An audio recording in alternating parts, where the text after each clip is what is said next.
Hello and welcome to Dear Love Talk. I am Helena and I'm James. And we are here to answer your questions. You can email us your questions on questions@lovetalkshow.tv and we promise to answer each one of them. Hopefully we'll be able to help you with your relationship. Now, here's the first question on today's program. It says, I've only been married for 6 months, but I recently caught my husband looking at porn. Some people tell me to lighten up and that it's no big deal, but I feel really insecure at the thought of what he was doing. What is the best way to deal with this? Now, we don't have a name for the person who sent this question, but I do have to say that this is one of the latest big problems in relationships. I mean, porn is not a new thing, but it's never been as available as it is now. You can get it anywhere. And I think a lot of people who say, oh, it's no big deal that he was looking at porn, for example. These are people who don't really see the consequences of what that does to a relationship. For example, it doesn't, some people say, well, it spices up your relationship. It makes it more fun. It doesn't spice up anything. It doesn't make anything more fun. What it does is that it creates, like this person who wrote to us, it creates insecurities. It makes a person to be very self-aware of her body, of things that might not be like what he sees or what she sees on the screen of those videos. So it's a problem, and I think you need to tell your husband, you've only been married for 6 months, as you said in your question, you have to tell him how much of a problem this is, that this is like a breach of the trust that you had, and of course, and help him to try to overcome this problem. You've only been married for 6 months. I wouldn't advise you to say, that's the end of our relationship. Do try to help him to overcome this. Yes, find out why, and if he's humble enough to confess it to you and say, listen, I have a problem with this, then you could help him. But it is a big deal, and people who say it's not a big deal, it's because they are not in your shoes. Yeah. And because you're very young, you just got married, you've been married, for 6 months only.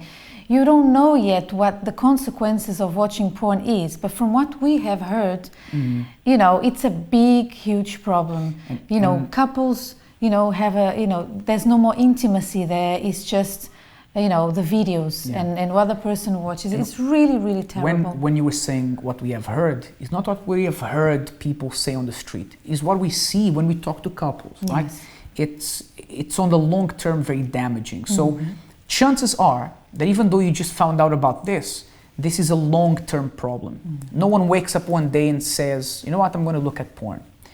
Perhaps he thought, when I get married, I won't need this anymore, and maybe that's not the case. Maybe it's a problem he hasn't dealt with, and maybe you can help him with that. But certainly, you need to be open about this, put it there on the table and say, let's deal with this problem, let's solve this problem. Yes, and make him understand in a very nice way that if he doesn't change, things are going to have to change. Yeah. Because you don't know that now. You don't know this yet because you've only been married for 6 months. But from what we have seen by talking to people, it really destroys marriages. So you don't want that for yourself. Absolutely.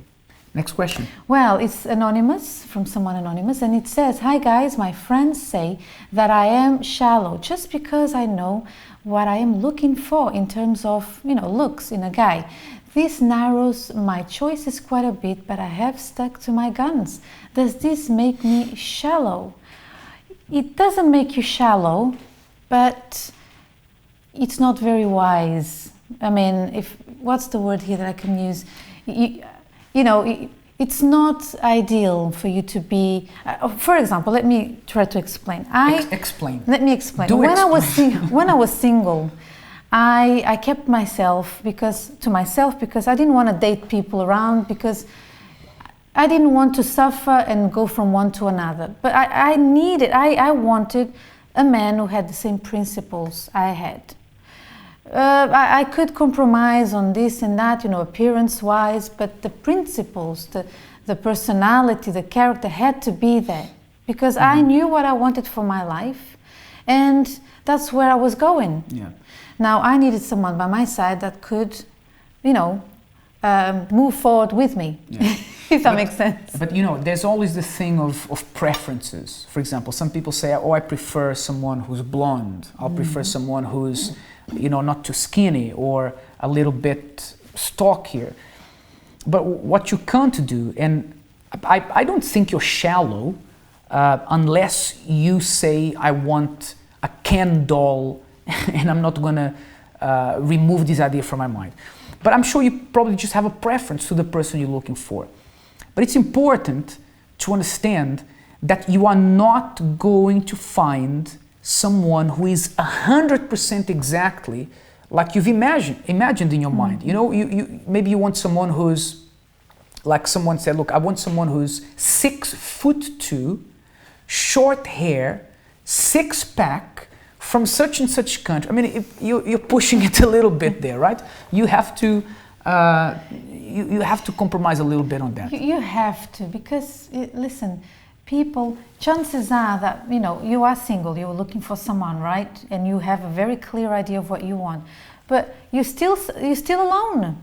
And chances are that perhaps the person you are looking at thinking, oh, I like that guy quite a lot because he fits my criteria, he's thinking, you know, about, you know, looking at you, he may think, oh, she doesn't fit my criteria because of this and that. Things that are not so important. Maybe the way he dresses, because you can learn how to dress.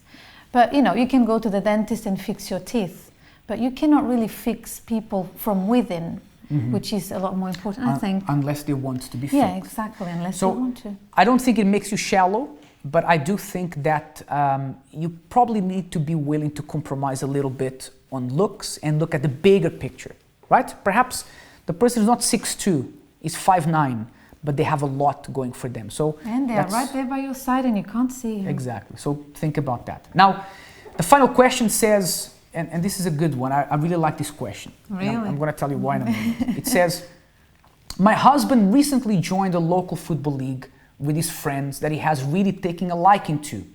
He now spends 2 evenings a week training and I feel like he's not giving me any time. How can I get him to drop this and focus more on me? First of all, I think you're asking completely the wrong question. The question shouldn't be how he can drop this team that he's now playing with his friends. I mean, it's a healthy thing. Dare I say that this is a little bit selfish? Because let's be honest. For example, Elena. I shall speak very soon, trust me. Let him speak and I will give... let's try to be plain but not hurt anyone's feelings. Let's be very plain here. There are things that Elena likes to do in her free time that I don't particularly like doing, and she has friends that she can go and do that with. You know, I have limited amount of patience to going over clothes racks in a shopping center. The good thing is that Elena is not a big fan of that either, right? But there are things she likes to do. For example, Elena loves to walk in the park, right? Yes, I do. She likes to, there's nothing better for her than to go and walk in a park a whole day and then have coffee. And for me... I've been asking him to play tennis with me since we got married, what, 14 years? He hasn't yet made time for me, but you know. In 14 years, we have played tennis once. Yeah, once. That's worth mentioning as well. But, let me just say this. You know, I don't like this park thing. So sometimes I make an effort, but she has a friend that, you know, goes to the park with her. I don't mind. I don't feel like her friend is stealing her from me. But then again, I like to play football, even though I'm not very good at it. But Elena can't play football with me. She loves football, but you know, me playing football with her, it doesn't really work. So he's too competitive. That's yes. Why So you know, I think sometimes it's important, Elena, for couples to understand that it is normal for you to do things sometimes with certain friends. It's not that they're a bad influence. It's okay. It's a release. It's something that you do. I think it's a very healthy thing for your husband to want to play football. Maybe, because I'm a woman, maybe her concern isn't really the football, but the people he hangs around with. Maybe then I will understand why you are so worried about that. But there are things you can do for him to want to come home really, you know, immediately, straight after the game. How? By making your home a very nice, cozy environment, for having the right attitude, What do I mean by that? When he comes home, he knows, he expects, his wife will be there smiling, waiting for him with some snacks. Look, I made you something after you played so much football. You must be really hungry. So he knows, let me go home because things are really good at home. Do you understand what I mean? So you can do these things and maybe and talk to him when you're not angry. Yeah. And agree perhaps that you will do other things together, but let him play football. Absolutely. Because it is a good thing. So don't. I think the wrong question is, how can I get him to drop this? Don't get him to drop this. Celebrate the fact that he found something he likes to do. He's a healthy man. I mean, exactly. Find perhaps that time you can use to do something you like as well with a friend, and then you agree to meet after that. But I think more couples, Elena, have to be happy when someone else finds a hobby that they like. Exactly. I think it's a healthy thing, I repeat. Don't, again, maybe your concern is the friends he hangs around with, which I would understand. I don't think, from her question, it's more know. about the time. Women, baby, women. But she says, 2 evenings a week training, I want to give me more time.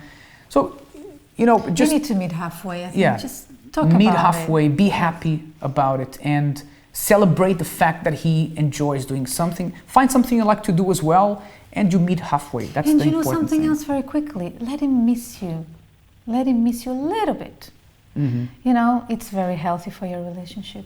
Trust me. I'm sure women will understand what she just said. I have no idea. Let him miss you. Don't be always there, He's my man. Come with me. Let him miss you a little bit. It's very good. You'll see. Good point.